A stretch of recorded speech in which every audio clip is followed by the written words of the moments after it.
All right, welcome back to On Texas Football, special live edition of On Texas Football. I'm Jeff Howe, joined by lifetime Longhorn Rod Babers and Bobby Burton. Jordan Seaton is officially in the transfer portal. The dead period has been lifted. Texas can host portal visitors again. There's Junior Day coming up this weekend also, so a lot of moving parts going on right now for the Longhorns. Thanks, everybody, for participating in the chat. We'll take your questions. Super chats, as always, jump to the front of the line. Rod, let's start with Jordan Seaton now. I will say that you, myself, and Jerry Hamilton went into some Jordan Seaton analysis and some background here on the channel, a video that went live just a little bit ago. But, Rod, you've had a chance to dive into him a little bit more. What's your take on Jordan Seaton as a player? Because I don't know if Texas fans watched a ton of Colorado football. I have watched Colorado in recent years, but didn't see as much of Jordan Seaton in 2025 as I should have. What's your take on him as a player, though? Well, it's kind of simplified for folks. I mean, this is a guy that's got top 10 overall potential. I mean, that's the kind of potential you're looking at upside. As a freshman, he was a walk-in starter as a true freshman. As Texas fans know, that's hard to do at any power program. He was able to do that. And I think the leap that he has taken from year one to year two really shows you why he was a five-star. He basically, in my opinion, became one of the elite pass protectors in the Big 12 and even in college football in this second year. I think what really hurt him, I think he had an injury that I think that affected him. He missed the final 3 games, and his final 2 games actually were his worst games. So I think the injury was affecting him. But there was about a 6-game stretch where the light went off, 0 penalties, 0 pressures allowed, where he played like an elite prospect. So I think as a pass protector, he's already there. And, you know, the 6'10" wingspan, 6'5" frame says it all. I think as a run blocker, I think he'll be there probably after this next year. I think he'll be classified as kind of an elite run blocker because you can tell in real time. I mean, he improves every week. I said, not for that injury, I think you would have seen him finish the season as a potential, now a first team all conference player, but even maybe even all American. I think he'd have been in that conversation too. He was that good, and that meat of the schedule there for Colorado. Yep. There is a national report out, Jeff. I'm going to step in with some news here. There's a national report out that Jordan Seaton is expected to take a visit to Texas. I can confirm that. I would also say that he'll also visit a couple of other schools as well. Colorado remains involved too. I mean, one of the things I was talking about this morning in this morning's broadcast, Colorado had not released him to the portal yet for the whole 48 hours, and maybe perhaps even a little bit beyond that. Colorado not going to go quietly on this one because, to Rod's point, this is a top 10, top 15 guy in all of college football for the 2027 draft. That's what we're really looking at. Elite player. Rod, I've got a question for you. And Jeff, I want you to step in here too. How would Texas manage Trevor Gooseby, Brandon Baker, or is this a guy that is so good that you find a way to make it all happen if you can get him on campus? Because that's kind of where that's the thought process I have had since hearing about this possibility. What is y'all's thoughts on that? Just figuring out how to make it all work. Is he that level of a prospect? You take it and you figure it out later. I think unless, if you get him on the visit to me and he's just hell-bent on playing left tackle, I think you still have to entertain the idea because he's that good. To Rod's point, I think the injury set him back, not set him back in his career, stunted his development, but I think nationally you'd be talking about a guy as decorated probably as Kelvin Banks was going into his junior year. That's where Jordan Seaton would have been headed. I mean, the guy missed 3 games and still was a second-team all-conference guy in the Big 12. And, kind of reminds you a little bit of Kelvin from a developmental standpoint just because right off the bat you can see the talent. Walk-in starter as a true freshman, which is a left tackle. I don't care if you're talking about the Big 12, the SEC. You do that in a Power 4 league, you're really good. And the tools are there for him to be a really good run blocker. Hasn't quite put it all together yet, but it's there for him. Yeah, that's where I am, Rod. I mean, if Jordan Seaton wants to come to Texas and you're Kyle Flood and Sark, hey, we'll figure out how to make it work, big fella. We'll get you in here and figure out the rest later. Yeah, I'm with Jeff on that. I mean, at this point, especially considering your biggest issue last season was your offensive line. And it could have been a lack of talent, lack of development, whatever. But at this point, you need to bring in the best possible option to make sure that you rebuild this offensive line the right way. And yeah, that would mean that you got, that's a first world problem. You got more tackles than you know what to do with. For more high level tackles than you know what to do with. I like the idea of potentially bumping Brandon Baker down inside, and you've talked about this a lot, Bobby, and we've talked about it as well. If you can potentially convince one of those players, and probably their best option would be Trevor Gooseby, that, hey man, it would be in your best interest, and it would improve and increase your draft value if you could walk in those NFL meetings and go, man, I can play either tackle. It doesn't matter. I can play right. I can be your franchise right tackle, your franchise left tackle. Doesn't matter. Whatever you guys need at tackle, I can do that. And maybe that would be the sales pitch for him, because he's such a talented player. And obviously tell him that not a lot of athletes can do that, which is true. I can't wait to talk to, T. Hill about that, because we now had a lot of discussions about, guys moving from right tackle or left tackle to right tackle and vice versa. And, we're throwing it out there like it's an easy thing to do. And I think it's something that only kind of elite skill sets are able to transfer, that the footwork and the hand placement and all that stuff from one side to the other. It ain't that easy. So I can't wait to get his thoughts on it. I would say this too, Rod. It's something that Trevor Gooseby has done effectively before. Exactly. If you remember, he went from left tackle in the A&M game 2 years ago, replacing Kelvin Banks, who went down early. Then Clemson, he comes in and he's playing right tackle for Cam Williams, right? Mm-hmm. He's actually done it before. We talked to him about it on this show. He's shown the propensity and the talent mentally to be able to handle that. It's interesting. A couple other news and notes that I need to pass on. Mason Barton, the offensive lineman for Jackson State, is on campus. We can confirm that he is on campus. 6'6", 315 pounds. Played left tackle for Jackson State this past year. He is on campus. I do not know if there are any other visits lined up for Mason Barton. So could be a guy that Texas looks at. West Memphis, Arkansas originally. Also, I am being told that there are multiple other guys that Texas is interested in right now.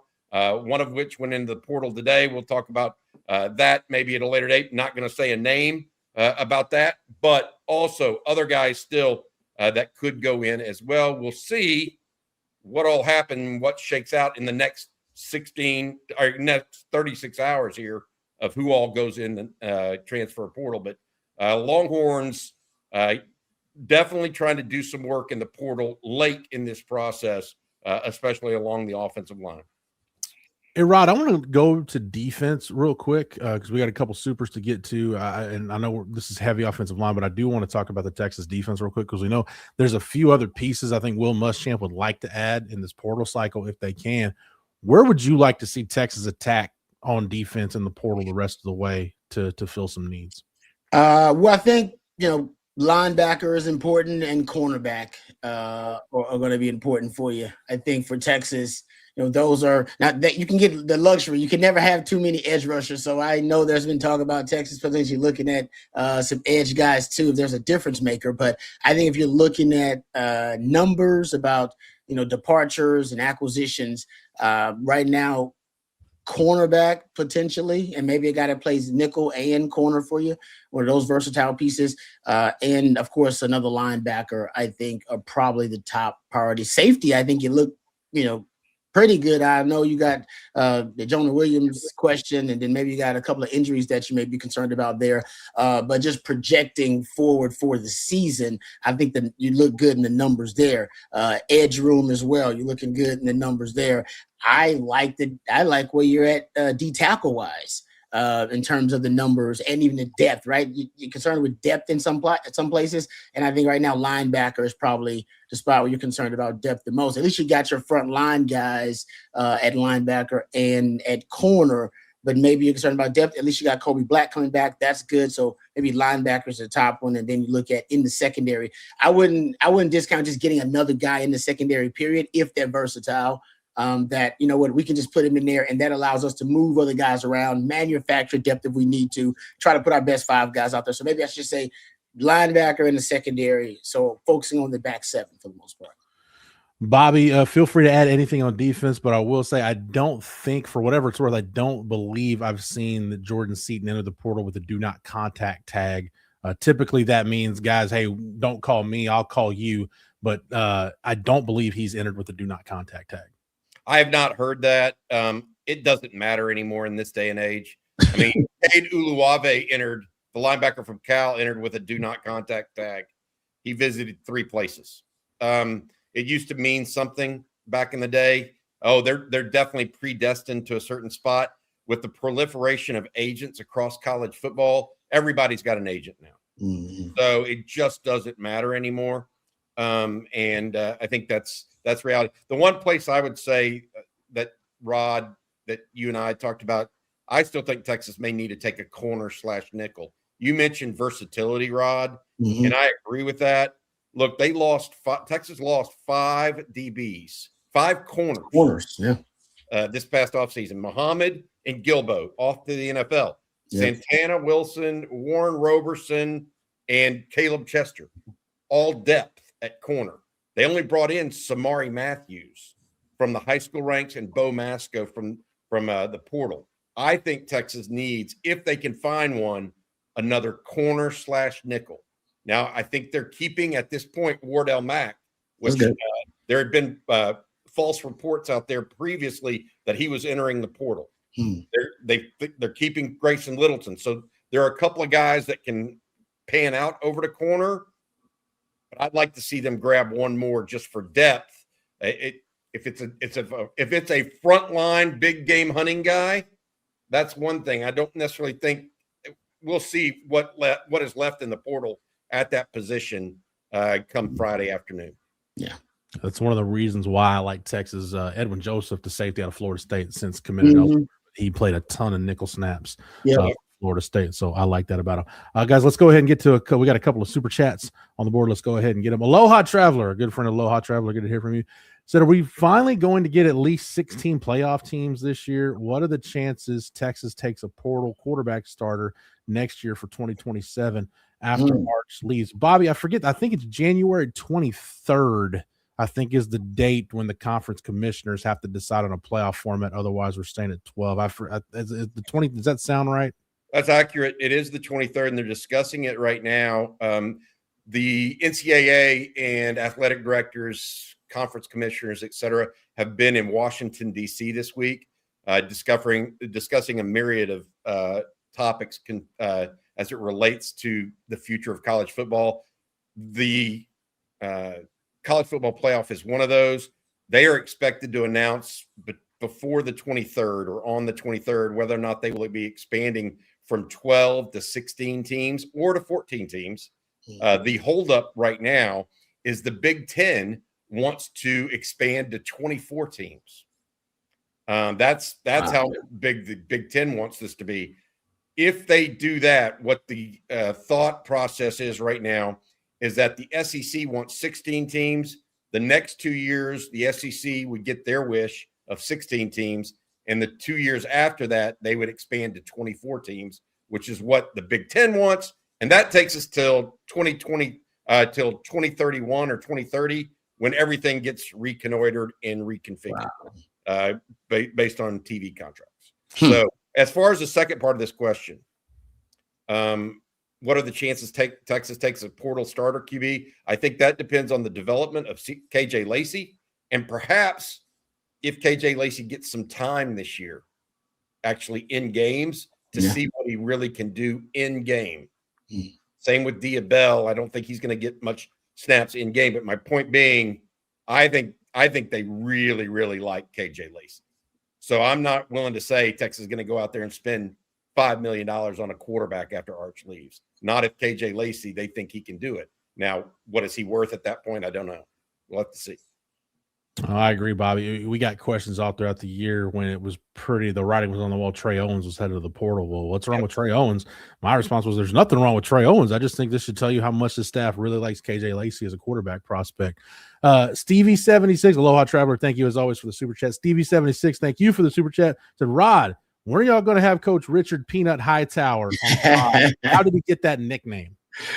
I actually honestly, I think I know how he got it. I never asked him, but I think it's because his head is kind of supposed to be shaped like a peanut. You look at, just go type in Richard Hightower. He's the special teams coach of the Bears. I think it's because his head looks like a peanut. But if my number still works for I can't call him Peanut anymore because he's a grown man.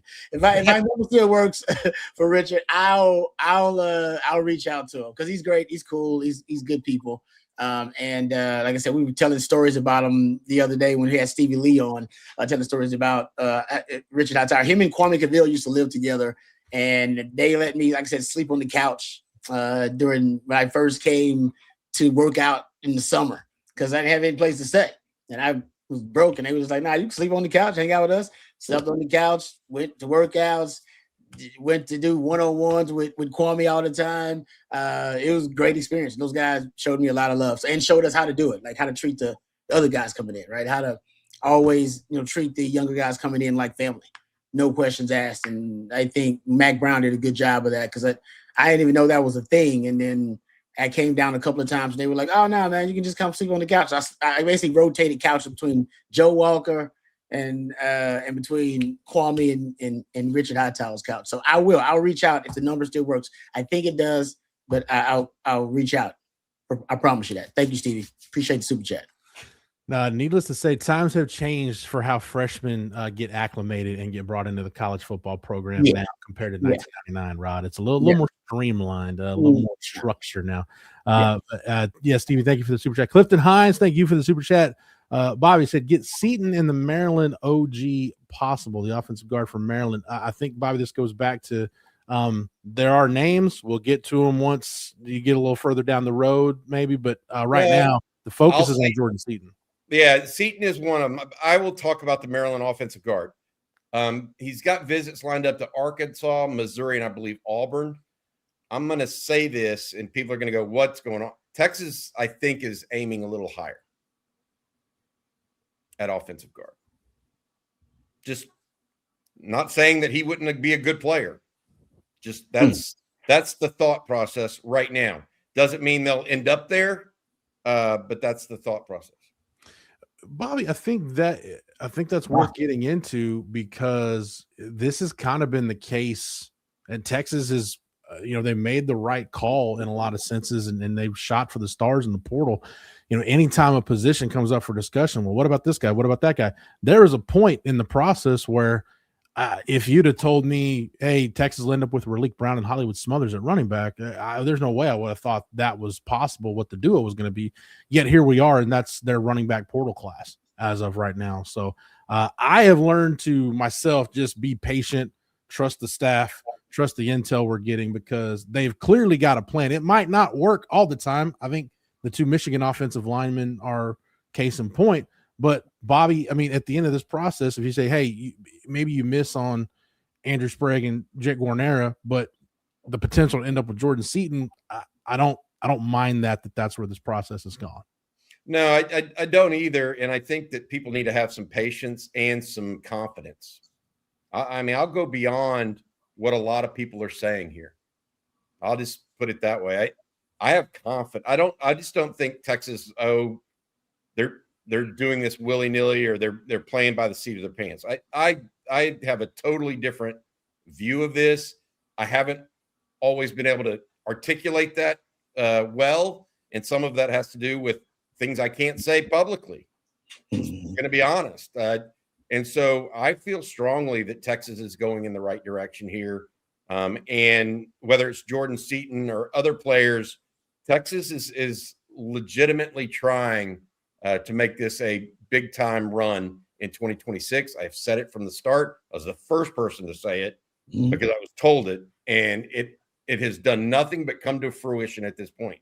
And that goes from behind the scenes to guys like Steve Sarkisian and Brandon Harris and all of those guys, okay? Kyle Flood or you name it right now. Texas not playing – they're not playing tiddlywinks right now. They're playing for keeps. And I've tried to explain that to people. And so when I say I think they're trying to recruit better than a starter at Maryland at offensive guard, I mean it. And so we'll see what comes out. but they're not looking for guys in the portal across the board that they feel are quote unquote replaceable players. They're looking for what they call big game hunt type stuff. Mm-hmm. Jordan Seaton is big game. Okay, there are a couple other guys that are in that category, in their opinion. So let's let this roll out. But I can say with confidence that Texas is pushing buttons right now and trying to make things happen. And we'll see what happens with the kids that are in the portal. Because ultimately, like, look, Jordan Seaton is still contemplating going back to Colorado. Yeah. I want to put that out there. I mean, Oregon is going to be involved. Miami, I think, will be involved as soon as they're out of the playoffs, if they aren't already heavily involved currently. So we'll see what happens, but I'm confident that Texas. I use the term all in, and people chastise me out of the gate. I don't care. Mm-hmm. I'm sticking with what I think, and I have confidence they'll get something done. Not sure they'll get everything done that they want, but they're going to go down swinging. See, that's the point I think people need to really focus in on. And Bobby, I remember all in. You've been saying it from the get-go, and I think they've proven that, right, with the Cam Coleman recruitment, that they're going to go after the biggest, obviously the top guys on the board, period, at each position. And they don't know if it's going to work out, though. They're confident in their strategy, and they're going to give it. They're probably going to be able to meet every dollar figure, but because there are so many different factors at play here, you don't necessarily know. And to Jeff's point, they went after Jaden Baugh and Isaac Brown. Didn't work out. Two guys didn't even hit the portal. So there was a strategy, obviously a plan B, and that was a hell of a plan B to get Brown, Raleek Brown, and to get Hollywood Smothers. And so I feel, and I would have hoped there would have been the same thing at wide receiver if they didn't get Cam Coleman. Like, all right, guys, this is what we got to do. We got a strategy, and I think that's the case at on the offensive line as well. So there's no guarantee they're gonna get him. I mean, they're definitely gonna put a hell of a sales pitch together, and they're gonna have the dollar figure. There's no doubt about that. I don't think there's any doubt. I think most of these schools in it. I don't think they'd be in it if they can't at least get really close to the dollar figure. So I don't think that's always the determining factor. There's a lot of different factors in it. And then ultimately, and sometimes, like you said, their loyalty does come up every now and then.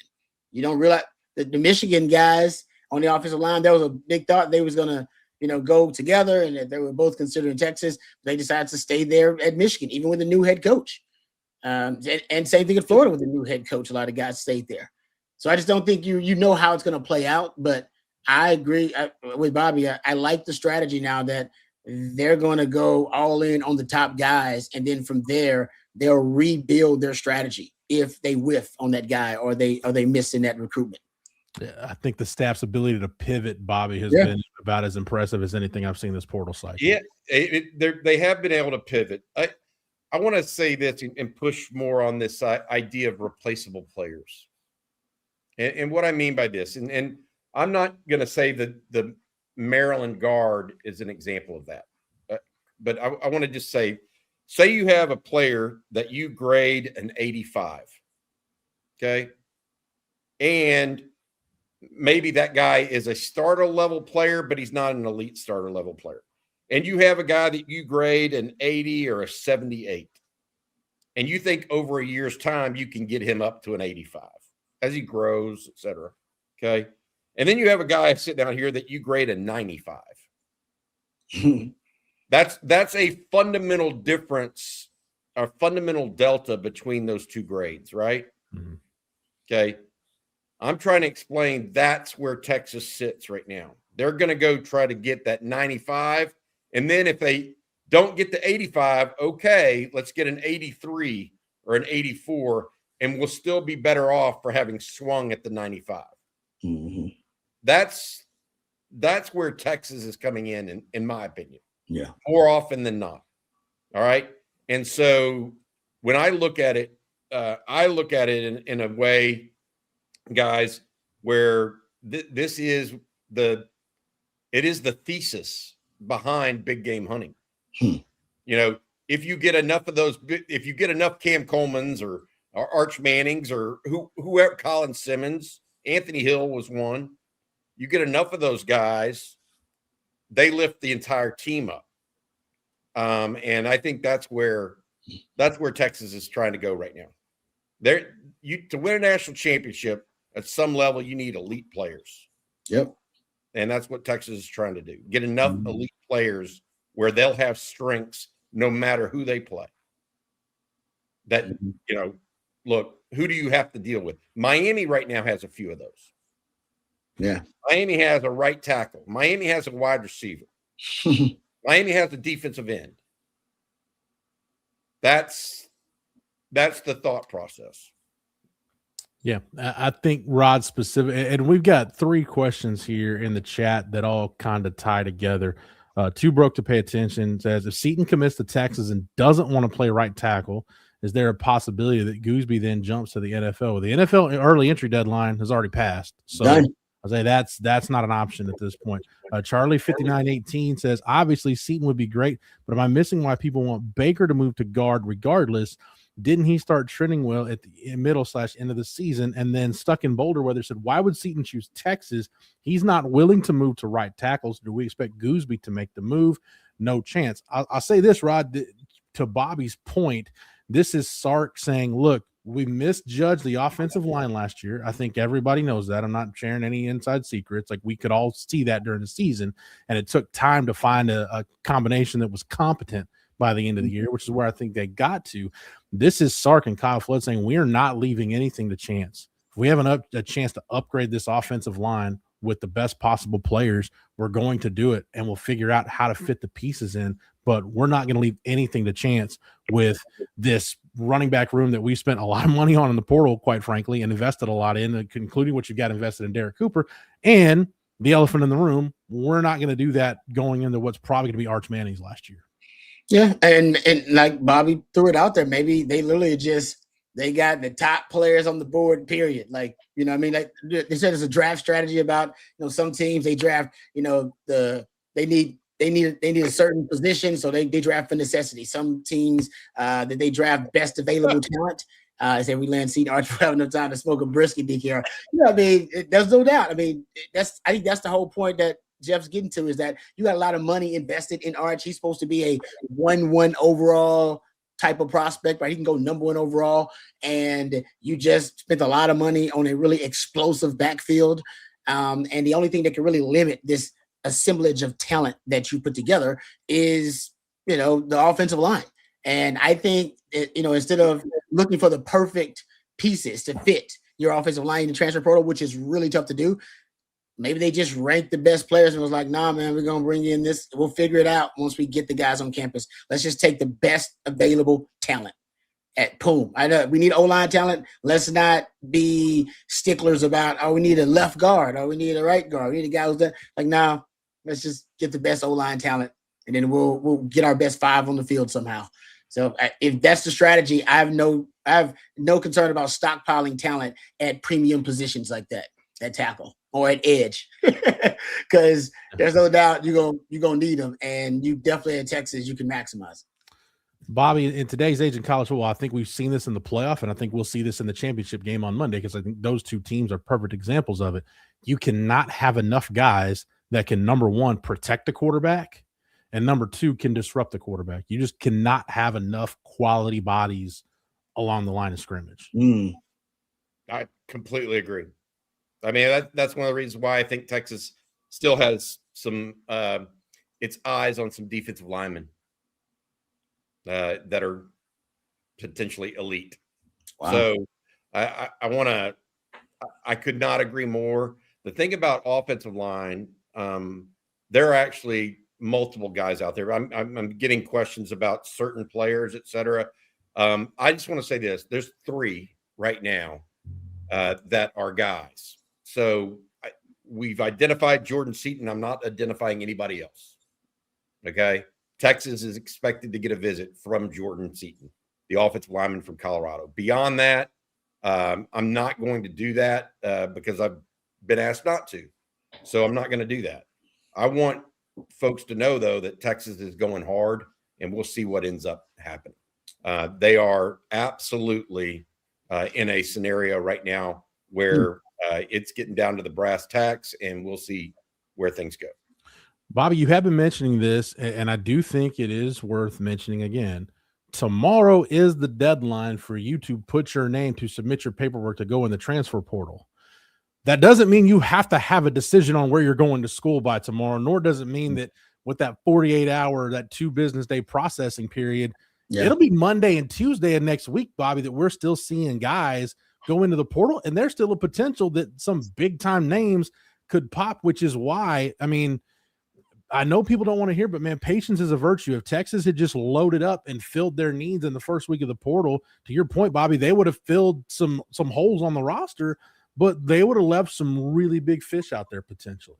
Could have signed a bunch of 85s. Yeah. That's what Rod knows what I'm talking about. Those are like an 85 is a replaceable starter. He's not a high round draft pick. Mm-hmm. That's what I was trying to say. And I think that doesn't mean, and I want to say this, that's nothing wrong with those players. It's just when you have a draft, you have first round guys, you have second round guys, and you have seventh round guys and undrafted free agents. Mm-hmm. And I think that I'll take Jonte Newman, for example, yesterday. True freshman offensive lineman at A&M this year. I think played a handful of snaps, a depth piece for sure. Wasn't expected to start at A&M next year, not expected to start at Texas this year. And now that he's transferred to Texas. There's value in those depth pieces. Mm-hmm. Texas is going to continue to recruit those guys. Okay. But the chasm between those guys that are depth pieces and a replaceable starter can be bridged over a year or two of development. Okay. You don't get a Jordan Seaton every day. Mm-hmm. Hell, I'm not going to say you don't get a Trevor Gooseby every day. Right. Okay. He's not a replaceable starter, in my opinion. I mean, everybody's replacement. You get my point. Like he's a high-end guy too. And so we started off with, how does Brandon Baker move inside? Well, Brandon Baker as a tackle may be a replaceable player. Mm-hmm. As a guard, he may be better than that, at least at this stage of his career. And so long-term, I do think Brandon Baker is a right tackle. But I also think Brandon Baker as a guard would be a tremendous pass blocker. And so as we talk about this team, and Rod talked about capitalizing on Arch Manning and some of the firepower that was signed in the backfield and out wide, and you add a guy like Nick Townsend that can, I mean, Nick Townsend is going to be a little bit different at tight end for Texas. Yeah.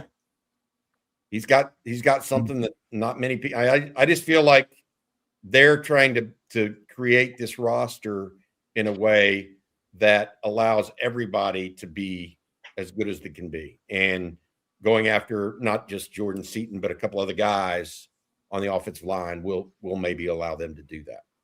Hey, Rod, file this away for a later football theory topic. Bobby just said something that kind of flickered a light bulb in here. Safety and interior offensive line are like the two most, to me, misunderstood positions in football, the most disrespected positions. Oh, let's just put a guy there. Well, that's great until you got a bunch of slow guards that are getting whipped by really athletic defensive tackles in your quarterback's face. You don't think about it until then, but we'll save that for another time. Agreed. Got one more super chat to get to here from Juan Garza. Thank you, Juan, for the super chat. Said, will Cam Coleman help with portal recruiting, and are you all going to interview him? I don't know if we'll get Cam Coleman on the channel, but as far as will Cam Coleman help with portal recruiting, I don't know, Juan, if you mean like will Cam Coleman be in the meetings with guys? No, I don't know that. But no. Bobby, his presence, and I said this, Yeah. when we started talking about Jordan Seaton, I think that's part of the pitch is left tackle, right tackle, it doesn't matter. Hey, you've got the potential to be maybe the final piece of one of the most talented offenses we've seen in college football in a while. I think that's part of the pitch, and Cam Coleman's a really big reason why you can say that about Texas. You know what he is? He's proof of concept, right? Texas will go to the mattresses to take a term from The Godfather. Texas will fight to the end and win big name guys. He's proof of concept. So Texas isn't just a stalking horse, right? They're not just someone to raise your value by. They actually will consummate the deal. And so when a Jordan Seaton comes to Texas, yeah, Oregon has proven this before, right? Texas Tech has proven it before. I think Texas has proven it before personally, maybe, and so I think that's what Cam Coleman does. And so does he also give you momentum? Yes. But is he going to be in the meetings actually talking to guys? I don't see that happening. They're not going to be recruiting very many quarterbacks in the portal, like that's a different category. But I think he's proof of concept, and that provides momentum when guys like Jordan Seaton become available. Rod, you and I will be back tonight on our normally scheduled Thursday night live stream. But any final thoughts as we wrap up this special live edition here? No, I mean, I love the all-in philosophy, as Bobby's been talking about for months now, with Texas, and getting guys like Cam Coleman, and basically trying to assemble the best group of talent that any Texas offense has seen. I mean, it's crazy to say that, but that's what he's kind of trying to do. Like overall, I mean, you're talking about potentially having, if you get a guy like Jordan Seaton, 4 first-round draft picks on the offense alone.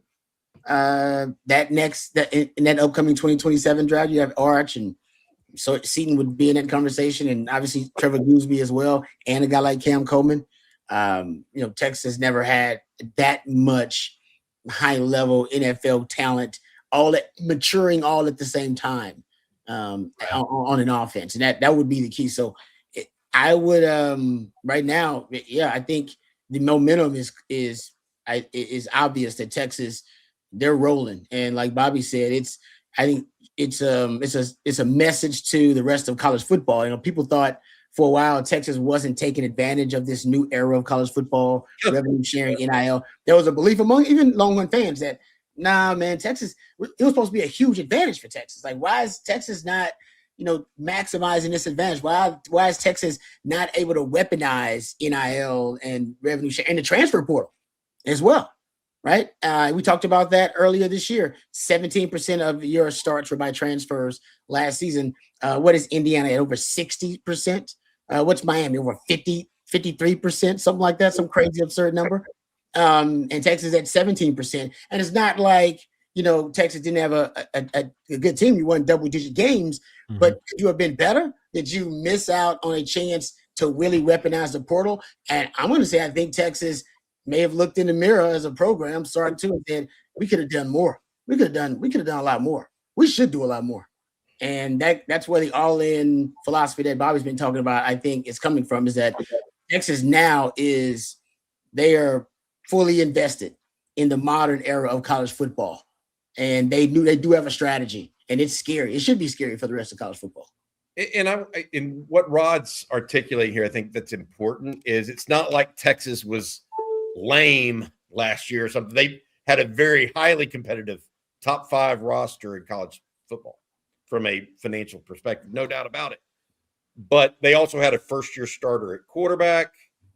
They couldn't necessarily know exactly what they had across the board. Now you have a starter at quarterback that's seen the SEC regular season, made it through, etc. You kind of know what you have. I think it's a different animal this year too. I think that the part of that, it lends itself more to, okay, let's get behind this. We've seen what this can be, and let's push it to that level. The one thing, before we go, and one thing I want to kind of get across to people right now, it's down to the nitty gritty right now. To Jeff's point, 36 hours before players put their names in. Players that want to participate in spring ball, they need to make decisions probably by January 20th or no later. So that's 5 days away.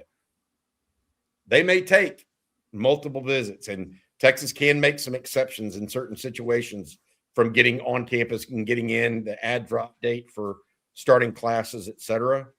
But we are, now that the dead period is over, it's the nitty gritty of this recruiting cycle and portal cycle, and things are happening fast and furious behind the scenes. I mean, things are going on right now. Just going to put that out there right now.